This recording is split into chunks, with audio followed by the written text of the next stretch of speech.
Hi all, and welcome to my 41st review. This is the EverQuest role-playing game Heroes of Norrath by Sword and Sorcery Studios, published by White Wolf. The themes here are extending characters in the tabletop version of EverQuest between levels 31 and 35. This kind of reminds me of transitioning editions, as EverQuest 2 is advertised in the back. It doesn't make me feel so confident in this product line, as you know, they're already to move on with the second player's handbook, a second game master guide, and a second bestiary probably, as the time of this publishing. So my big complaint is the fact that they're advertising EQ2 in the prequel line. It's just bothersome. The fact that this really just focuses on a lot of spells, and some of the abilities are quite inferior to other options that you have. The high praise, though, is that the class upgrades feel powerful and meaningful. Achieving this level of powerful is an achievement all in its own. So the key points, though, are that the new level 1 to 30 abilities on pages 4 through 10, the extended character advancement and experience point awards on 10, the planar power feat on 11, extended dedicated caster spells by level on 11, and extended hybrid caster spells by level on 12. So there are some abilities in here that I think really stand out, and each class has at least one ability that is clearly above the rest.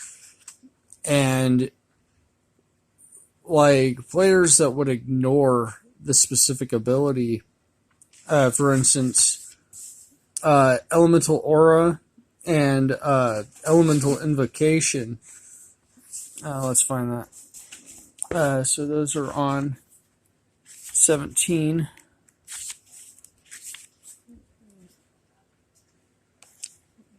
Come on up. Come on. Yeah, okay, so where's Elemental Aura?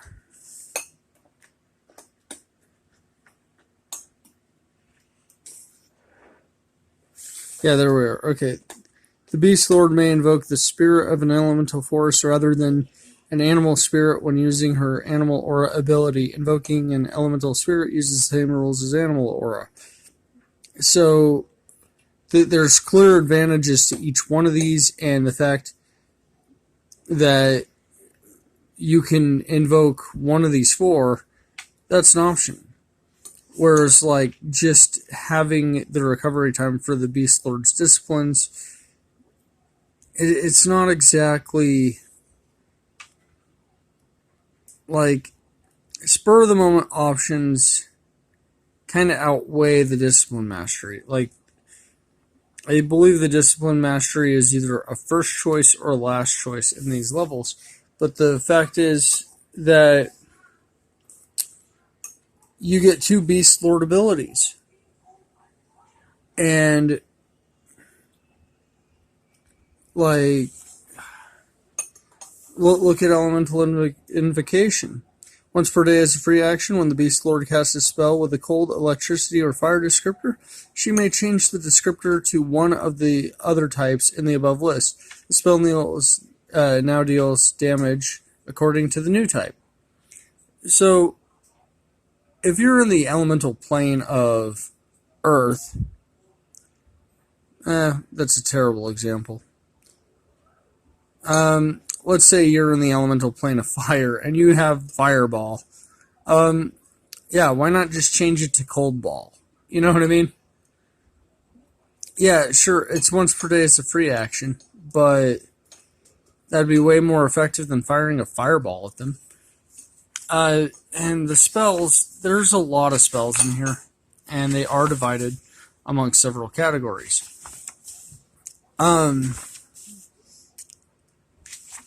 Let me get to the spells section. The formatting and layout isn't the greatest in this. There we are, spells. So every spell is laid out according to the classes that it belongs into.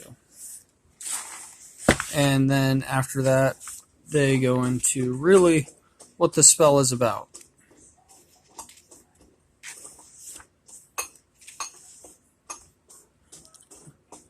And no, this is great that you can actually translate your EverQuest character into a D&D style campaign. But more than that, because some of the options are so limiting, and the fact that this is an end of cycle product, I don't know that I really recommend this. I don't have very many strong pros, as the fact that I believe spells should serve a function. Spells are a tool. And when you have several spells that do the same thing, I don't see why you wouldn't have Fireball for an elemental druid and then Fireball for a wizard, and then just say what they're called by those classes within the class description. Repeating these effects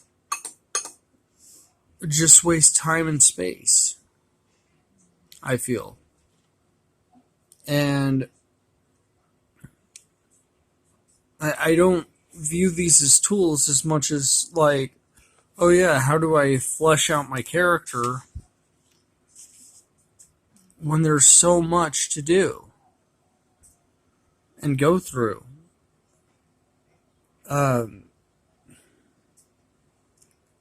So unless you somehow are still playing EverQuest and just met a group of friends, I don't know that I could strongly recommend this. I mean, it's just the level of achievement in this product, I would say, is not enough to warrant a purchase of it. More on this series to come. There are better supplements. I do promise you that. So, not really recommended unless you're transferring a character from the EverQuest computer game. Kyber out.